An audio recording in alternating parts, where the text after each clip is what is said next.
We're back, last 10 kilometers with the national champion. That means we have Mr. Lucas Burgoyne back on the channel. Good to have you, buddy. Yeah, see, even the Yeah, channel's there we excited. I go. got confetti. He's back to exact his revenge because if you guys missed Gateway Stage 1, you got to go check that out. Today we have Yes. Stage 2, which we're going to dive into now. You ready for it? Hell yeah, brother. Let's get it. This video is sponsored by Insta360 and their new X4 Air, but more on that in a little bit. All right, as promised, last 10 Ks, and this is Stage 2 of the Gateway Cup. Another square, right? Another square. What do you know? We're at Gateway and we're doing another four-corner grid course.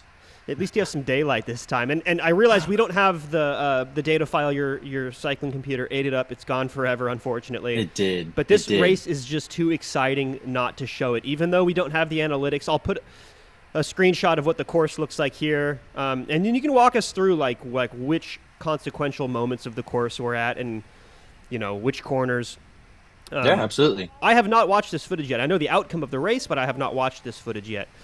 Let's recap the first day, though. I want you guys to go watch it. That was that video popped off, and everyone wanted to see Stage 2. But you have a score to settle on. I do. On this day. I do.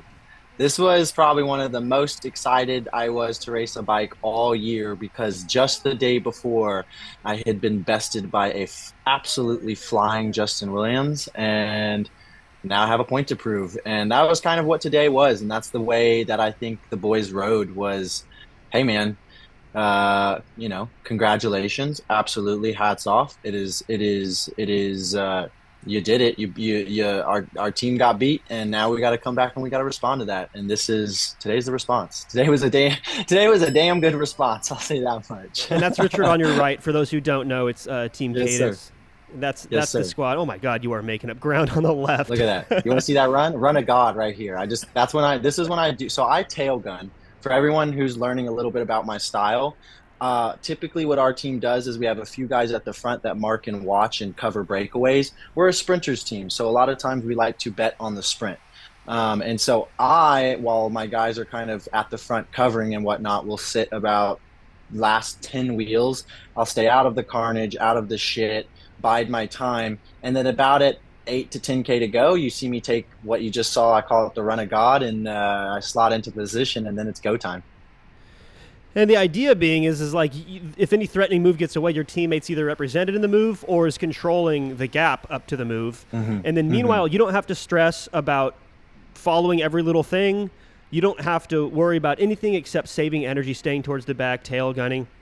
And you know, even if you're in the draft towards the front, it's one thing people don't realize. Like if you're like third wheel, even if you're in the draft, technically, those accelerations they still hurt. You're still having to respond to the people who are in fact chasing things. Even if you're not the one on the front doing the work in the wind, you're having to respond to those little micro accelerations throughout the race, and it's consequential. When you're at the back, everything just kind of accordions and stretches, Right. and you don't have to respond. Like you can just keep a nice and slow and consistent effort, and like I've said on the channel a million times, consistency is efficiency.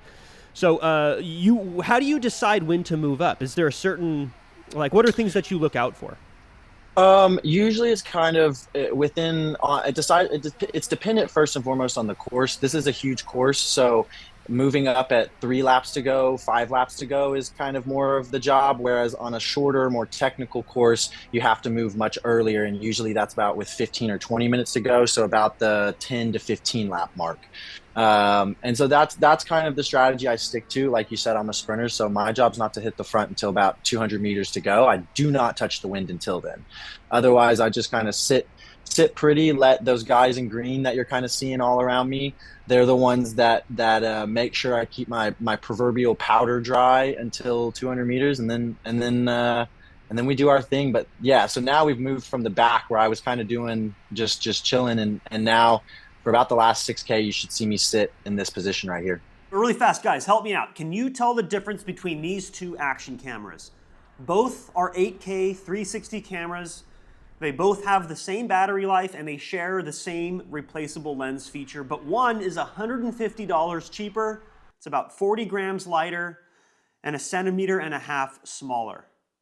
Yeah, I had a pretty hard time too. The one on the right is the new, smaller, lighter, and cheaper X4 Air, and the one on the left is the flagship Insta360 X5. And yes, when you zoom all the way in, the X5 does capture better detail, and it also preserves slightly better colors in darker scenes. But the new X4 Air is a pretty compelling choice if you want something a little smaller, a little lighter, a little cheaper. It does a fantastic job, so check my link in the description for a special offer. Thank you, Insta360, for sponsoring this video. Now back to the race. So part of this strategy means you have to be confident sprinting by yourself. I know there's kind of two classes of sprinters. There's the more traditional European lead-out sprinter where it's like, okay, I have a whole team. We have dedicated poles where I'm polling until 4 kilometers to go. The next guy's polling until 2 kilometers to go, and then so on and so forth until 200 meters to go when you unload all of the watts. That's like the traditional, what you see like in the Tour de France and in these World Tour races. But then you have guys who have popularized this kind of solo, dare I say, cowboy-style sprinting, Lucas Burgoyne. Pew, pew, pew, pew, pew. Which I think of, in the World Tour, you think of guys like Peter Sagan did a really good job with that. Even later on in his career, Cavendish did a good job with that. But in crit racing, you also obviously benefit from a big lead-out. And this rider on your left, in the leader's jersey, this is Justin Williams, next to the Colombian rider. He's always, I shouldn't say always, he's generally had the support of a full lead out. We think about Legion's success in crit racing in the United States, and you have the big 6 or 8 rider lead out on the front, kind of emulating that European style. But when you have your guys with your strategy that we talked about, you sitting at the back tail gunning, saving energy, your guys doing more work towards the front. Maybe you only have 1 or 2 guys. Maybe you're by yourself in the final couple laps. Is that usually how it plays out? I'll usually have a Luke Fetzer and a Richard Hollick in the finale, but sometimes I don't, and you're going to see that in this race today. Sometimes you have to improvise, and I think that's something that's particularly unique about our team is we're very good inside what we call the shit.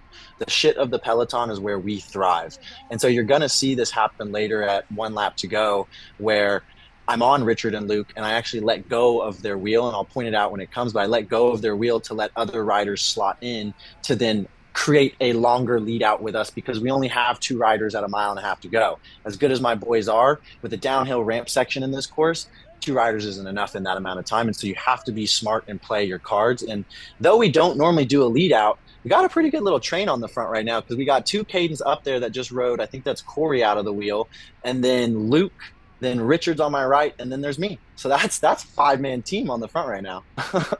Yeah, considering the strategy where you guys are doing a lot of work early on in the race, giving you the opportunity to sit back, it's nice to have like the support of teammates still up here within 5 kilometers to go, still contributing. Yeah. I mean, I'm eating my words now. Here you guys are on the front, basically leading things out, but it's still something too interesting far for 2 more guys. Go ahead. Right, and something interesting you saw just happen was Danny and Corey were actually at the front, and I thought Corey was pulling out because his turn was done, but they have radios in these races, and so they're actually getting, both of them kind of pulled off at the same time. They're getting word to come back and to stay off. They're going to the front too early, basically. That was what was happening for them. Yeah, I would be concerned about that with just 2 riders. So, like in a certain way, having these riders kind of swarm you now, 500 meters later, probably isn't such a bad thing because you don't want to be third wheel with 4.5 kilometers to go. I can't imagine. No. I mean, correct me if I'm wrong, but that's just too far for 2 riders. That's way too early. Way too early. Yeah, people don't realize like when things start ramping up towards the final couple laps, final few kilometers of a race like this. I mean, we're doing 35, 36 miles an hour, and in order to push through that much wind, you have to be doing, to sustain that speed, you have to be doing 600-700 watts, like sustained. And there are very few, if anybody, who can even in the World Tour, who can push that much power for 10 minutes. So it doesn't make sense to have just 2 riders in front of you. You're going to get swarmed at the end. So falling back a little bit here is not such a bad thing. Are you looking for the tail end of like Legion or the Blazers? Like, as a solo sprinter, like, give us some insight on how to make this possible, because it's not a skill that everybody possesses. Right. So we're kind of judging what Legion's doing because that's our competition. What you're seeing unfolding now, that should be 2 to go right there. Legion's on our left. They sit there. The guy in front of me rides for this Medellin team who is sitting off of our back. They have lead sprinter Alvaro Hodge. And that's kind of what's making the fold right now. It's us and Legion combining resources, honestly, to keep it fast enough so that neither me nor Justin get swarmed. And then Medellin kind of jumping in there occasionally to kind of help with that objective so that we can have another 3-up sprint at the end of this. And then you kind of hear me yelling right there. I'm telling Luke, easy, easy, easy. Make Corey ride, make Legion ride. That's what we want to do. We want to use them. We want to burn them so we get there as late as possible. And then Luke and Richard can do what they do best, which is when they hit the front, it ain't slowing down. Yeah. That was the last point that you could move up because you ain't moving anymore.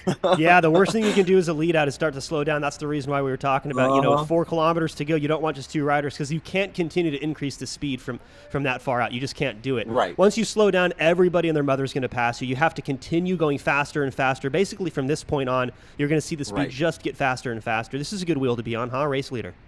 Exactly. And you just saw Tali Always, another one of my teammates. That's what the team did exceptionally well today, and why it went so well is we didn't have to be on each other. They just knew that if they kept it fast enough for me, that if I got a clean line, we can win 10 out of 10 times on a day like this. And so you see Tali saw the pace slowing, hits the front, makes them chase. And if you keep putting people on the back foot, it makes my job of sitting in, staying relaxed, waiting till that 200 meters to go point. I have no pressure. You got to go get my boy now. He's going to go win the race. It's really as simple as that sometimes. And if you can create that environment, then beautiful days like this happen, and keep communicating, keep talking. You can see me screaming at Richard in the video right now. Tali's still on the front going as hard as he can. It's really beautiful when the teamwork comes together like this. So you guys don't have radios? No, we don't. But we you guys race like you. you do. You just know each other so well. You guys train together, you race together, and you guys are just well-oiled machine. Yeah, man, we've been on the road for 75 national level race days this year together. And so at some point you stop needing the radio and you just kind of know where the guy's going to be and when and where and how they like it. And then it's just off to the races from there. And so that brings us into the final lap. What's going on here? Critical moment. So you see, I just left Richard Hollick's wheel. This is kind of what we were talking about earlier, where sometimes you can go too far forward too early. And I know that with a lap to go, it's about 1.5 miles, being third wheel is too early. 3.5K to go, too early. So we got to slot back. I let about 2 Medellin guys in and 3 Parks Omnia. And now Luke's hit the front, and it is gangbusters. And when Luke Fetzer hits the front, ain't no one coming round. And this is such an underrated skill. I mean, knowing like which riders are in front of you, which teams, what their motivations are, what they're able to contribute between here and the finish is so important. It's position, position, position. We've talked about this a million times on the channel, but that's how important it is. It's not so much about the power. It's all about the position, because you can win these national level races with a modest amount of power. I mean, you still probably need to make 1,100-1,200 watts, but people out here thinking you need to make 1,800. It's all about position. Another way to think about it is you could be 20th wheel, you're not going to win this bike race, even if you have 2,000 watts. Meanwhile, we have Legion on the left trying to come underneath. What was going on there? So Legion was taking their run. Brody kind of took off, and you see when Luke pulls off, like Brody was making some good speed, but Luke was dying, and so Richard picks it up, and that's kind of when they stall behind me, and then they slot. And right now, you're going to see them take their run. Yep, here they come. Final corner, just like the day before. Now, you cannot lose any more wheels. Ideally, the inside line's preferable. Tell us. I get boxed in there on the left by Brandon Monk Fury.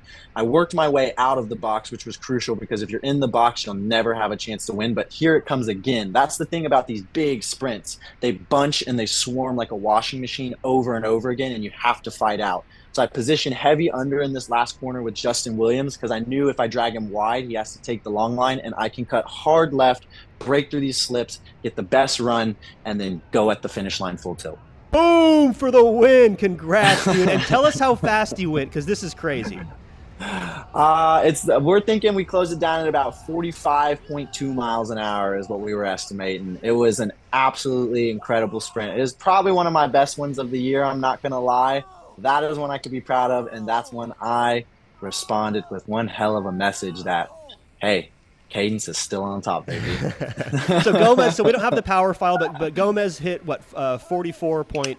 He closed down at 44.7 miles an hour, so we can only assume that I went a little bit faster at 45. That is wild on a flat piece of road, sir. dude. There's a reason he's the national champ, ladies and gentlemen.